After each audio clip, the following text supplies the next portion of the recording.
Hello and welcome to the Whatever I'm Obsessed with at this moment podcast. Today's topic, anticipation for an upcoming album. Before we start, I'll just get into a little bit of history that I have with this artist. This is currently my favorite artist at the moment, Nothing Nowhere. Funny enough, I'm pretty certain I actually found his girlfriend before I even found out about him on TikTok. This was during my obsession with watching like Thug Pro compilations and like just a bunch of different things to do with skateboarding. Then I ended up coming across like her doing a really cool like trick or something, and then everybody was talking about Joe in the comments, and then I remember hearing like Nothing Nowhere's like real name's Joe, and then I eventually came across sometime in high school I had the video for Hammer in my recommendation, and I love that song. It was a good song. It's definitely not my favorite by him by any means, but it's a staple for the emo rap genre. And from then on, kind of forgot about him. And then when I found out about Emo Night, listened to the Emo Night playlist, and then I heard Fake Friend, and Fake Friend instantly became a really like on repeat song for me. And then there was Pieces of You, which was also really it was also really good at the time. I don't know. Fake Friend just sounded so like fresh and new at the time that like I didn't hear anything that was like that would match that sound. And then for Pieces of You, I just really like the fact that he mentioned Dashboard Confessional in the song. Because at the time I was a really huge Dashboard Confessional fan. And from then on, I don't remember it was. Oh yeah, then I think the either a year after or the next year was when I still continued listening to the Emo Night playlist, and I heard Memory Fracture. And Memory Fracture was like it like blew my mind. I was like, this is from Nothing Nowhere. Like this sounds like almost like Under Oath. Just the way it was done, and I really like the production side of things. It also like it sounded like a conclusion track, so I was very interested in following him, listening to all his music. I found out that he was coming out with an album that was like rock centered, post hardcore, new metal, all like 2000s rock influence, and I was completely on board because Fake Friend was kind of rockish. Pieces of You was kind of pop punk, but and keep in mind the first song I heard from him was Hammer, which was emo rap. Listening to his discography, I really have a real I have a strong relationship with I've Been Doing Well. I think that was like I think really the first song I heard when I started listening to the discography, like out of everything. And I'm not entirely sure like the whole lore and like the different things because there's the unreleased stuff or now released but it was originally unreleased that you could only find on YouTube, but I didn't check that stuff out until I was done everything at that point. So I might be getting albums and EPs mixed up in order. Um, Get Over It was another song that I really liked, and I also might forget some of the song titles. I think Choke Slam. I think Choke Slam might have been off Reaper, and then there's Reaper, and Scully really hit me. Like just I remember I swear I've heard Scully before, but the music video for Scully and the whole song in general, I feel like I can't really enjoy the song unless I watch the music video because damn, that's a powerful video. And I keep in mind like with all like rappers and other artists that I've listened to, like no one like resonated with me on the same level as him. Yeah, so with Reaper, Scully was on Reaper. Um, Nevermore. I don't. Nevermore is a weird song to me because I don't really like the original, but I love hearing the live version where like all the where the audiences are or where the audience is saying the chorus, and the chorus is like the chorus is a really good chorus, but it's a good closer, but it's also not like the I don't know. I have a love hate relationship with Nevermore, but there's a very specific live version that I always listen to. And from then on, there's Runer. Runer at this moment in time is my favorite song for the album. It's probably top. It's probably second. No, no, I think it's still my favorite Nothing Nowhere album. I really do like Void Eternal, but there's just something about Runer that just really connects. And I feel like that's the one that like really connects with a lot of people. Runer is a fantastic song, and for all the others, everything is just I enjoy the whole package. But Runer is definitely a standout song that I always have on repeat.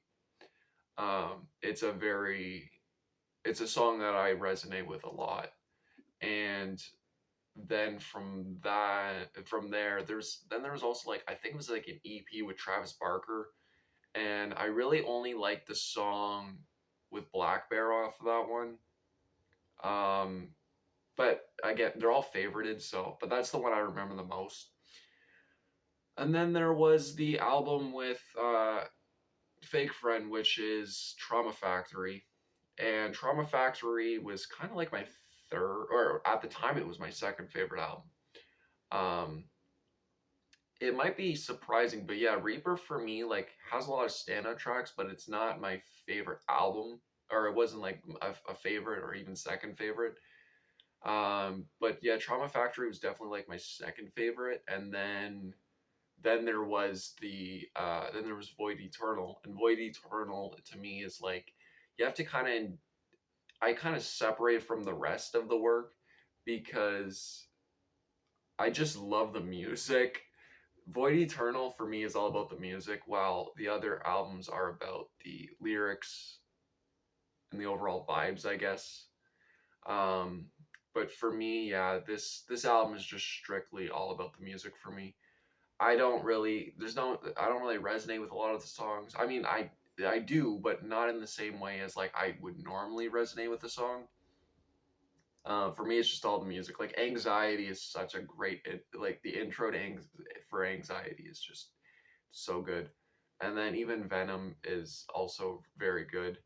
But from that on, then then I heard the unreleased stuff, and there was some good unreleased stuff. Doomsday, ironically enough, which is one of my favorite songs that was unreleased, is going to be on his upcoming mixtape, and that brings us to the mixtape.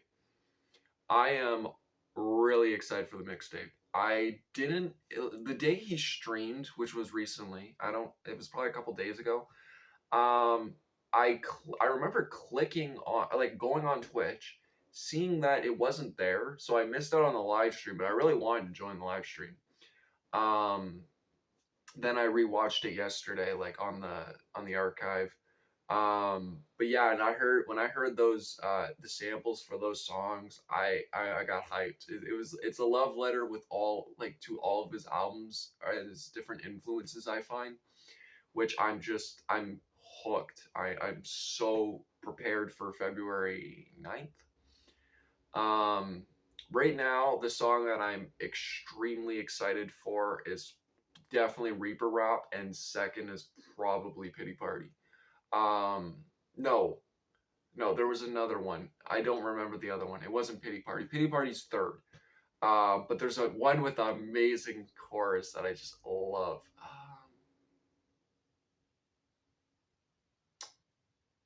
Which one was it? Yeah, I can't remember off the tip of my tongue, but um, I'm pretty sure on the archive it's either it might be it might be out there for a sample, or you might have to just watch the live stream. Um, but yeah, I was like, I really wish I was there for the live stream because like, I don't remember that day. I don't remember if that was a good day or a bad day, but I do remember just like going on Twitch, not seeing it was there, even though I got the notification. I should have went on my phone, but I think my phone was, I think I was using Spotify, or no, I think my phone might have been charging, because then I wanted to play COD, which was not a not a great idea. But then I could have also just played COD and then had it on my phone. But yeah, I don't remember that day. But I'm really excited for this mixtape. So for yeah, anticipation for albums and whatnot. Um, this is definitely the second time I've been most excited for a release. Next to Jetty Bones is Pandemos, which like I knew whenever I saw that post, like for the yeah, Jetty Bones was an artist that I found. I don't remember what song No Lover, or I Don't Need a Lover, that one. It was off of an EP, and then I really just liked all of her music. I got it got invested, like just to see like where is she gonna go with next. This is that one like pop album that was kind of like, almost sounded like it was kind of like 1989 but better, in my opinion. Um, there was a lot of cool influences on that one. But then yeah, and then I was following her, and she was like, yeah, I'm gonna put out this demo album. And when I saw it, I was like, oh, I cannot wait. Like this is for someone that's like so um I mean, she says it herself, Disney princess energy, to release something that's like so surreal and um surreal, deep, and dark. I don't want to say depressing, uh, because there is a hopefulness to it at the end, at least. I could not wait, and I was not disappointed. Whenever it released, I had a timer for it. Like I listened through it and I was like, yeah, this is gonna be my number one pick for 2023, and it was. And then even Void Eternal was like a huge, cool experience. Experiencing the album as soon as it came out as well, being blown away. Like I remember staying up all like to that very time it released, and then the next day I was just constantly playing like Venom. And yeah, Venom was the one I constantly would play. The one that I still not I'm still not sold on Fortune Teller. Fortune Teller is the weakest song off that album, and the Thirst for Violence too. Like there's fun to be had, but it's just they're not as good as the rest. Um, and then I've kind of like except for Runer and Trauma Factory, I've kind of had that experience with other songs on his other albums. But yeah, I feel like I knew this was gonna be a little bit all over the place. So what I'm gonna do for podcast format is, at this moment in time, until I get actual feedback, I'm just gonna have two versions. I'm gonna record me talking, and then I'm going to just take this audio and then put it over gameplay, and I'm going to release both videos. So you have me talking, and then you have the gameplay, and then you could choose whichever one you want. I could just do both, but at the same time, like I could do both, or I could just do one, but I really need feedback on which one you would prefer. 14 minutes seems like it needs gameplay. But yeah, I will focus on making an intro, having music to go with it, and yeah, I'm gonna have to see about getting this on other platforms.